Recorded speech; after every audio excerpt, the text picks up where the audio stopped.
Halo anak-anak semua. Perkenalkan, nama Ibu Salisa akan mendampingi kalian untuk belajar hari ini. Bagaimana kabarnya kalian hari ini? Semoga kalian dalam keadaan sehat, semangat, dan selalu bergembira. Sudah siapkah kalian untuk belajar hari ini? Pada hari ini kita akan belajar tentang fotosintesis.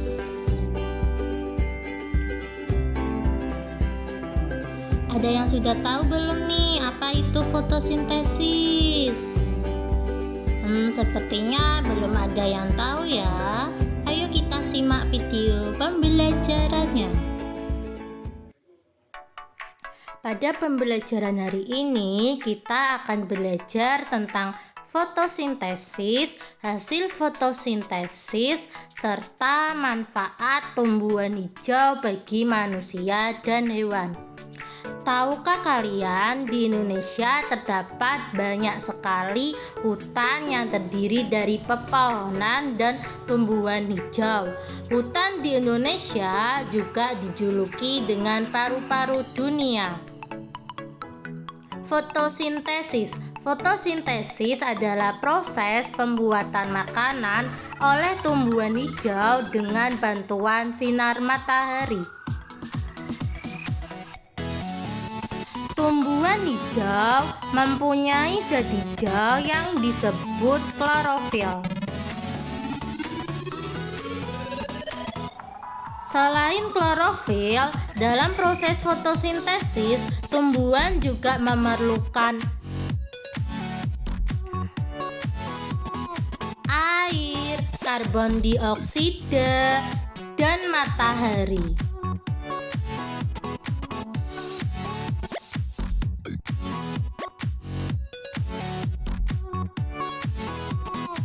Lalu, bagaimana sih proses fotosintesis itu terjadi? Ada yang sudah tahu belum? Mari kita simak bersama-sama.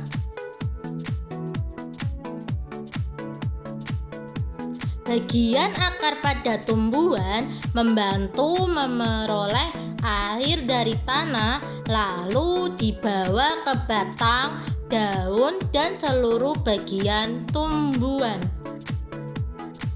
Kemudian karbon dioksida akan masuk ke dalam tumbuhan melalui lubang kecil yang ada pada bagian bawah daun yang disebut stomata.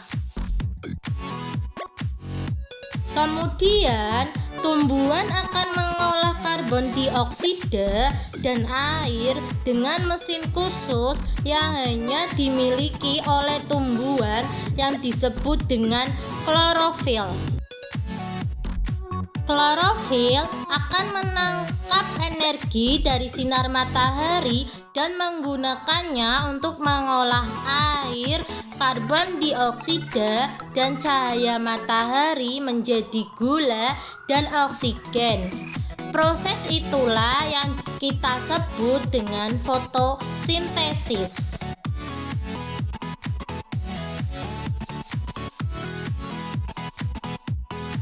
Fotosintesis terdiri dari dua kata, yaitu foto yang artinya cahaya dan sintesis yang artinya pembentukan.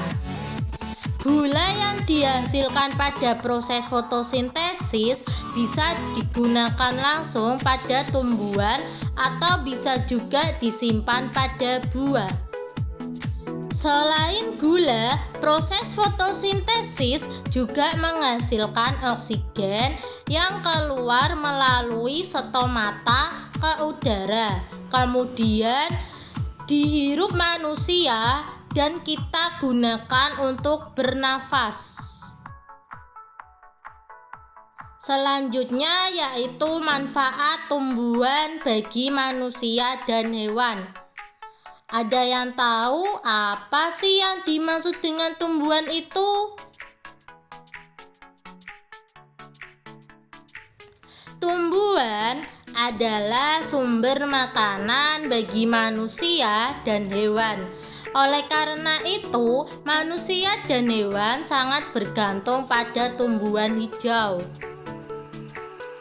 Lalu, mengapa manusia dan hewan bergantung pada tumbuhan hijau ya?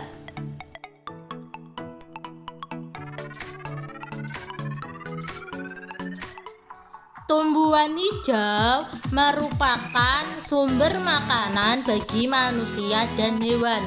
Apabila tidak ada tumbuhan hijau, maka tidak tersedia sumber bahan makanan yang digunakan oleh manusia dan hewan untuk tumbuh dan berkembang biak.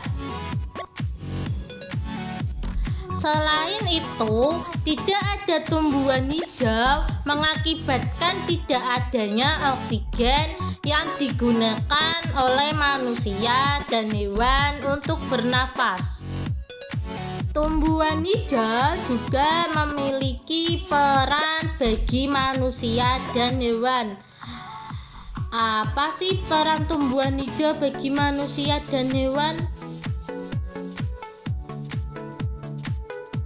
Salah satu peran tumbuhan hijau bagi manusia dan hewan yaitu sebagai sumber makanan, terdiri dari daun, buah, bunga, batang, umbi, tunas, maupun biji. Bagian tumbuhan yang dapat dikonsumsi oleh manusia yang pertama ada daun. Contoh daun yang dapat dikonsumsi oleh manusia yaitu ada daun pakcoy, daun bayam, daun kangkung, dan sebagainya. Yang kedua ada umbi. Contohnya yaitu wortel, kentang, ketela, dan sebagainya. Yang ketiga ada tangkai daun, contohnya yaitu seledri. Yang keempat yaitu ada bunga. Bunga yang dapat dikonsumsi oleh manusia, contohnya ada bunga kembang kol, kecombrang, bunga turi, dan sebagainya. Selanjutnya ada umbi lapis. Contohnya yaitu ada bawang merah, bawang putih, dan sebagainya.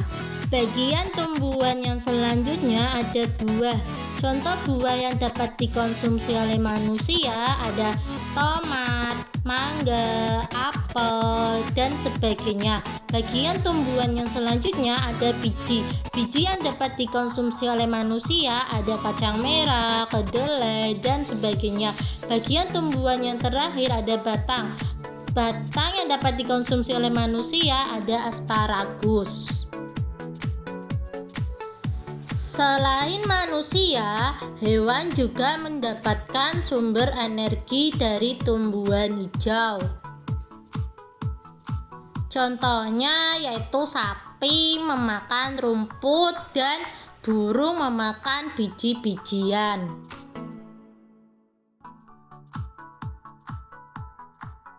Sekian pembelajaran kita hari ini mengenai fotosintesis dan peran tumbuhan hijau bagi manusia, materi kelas 4 pelajaran IPA.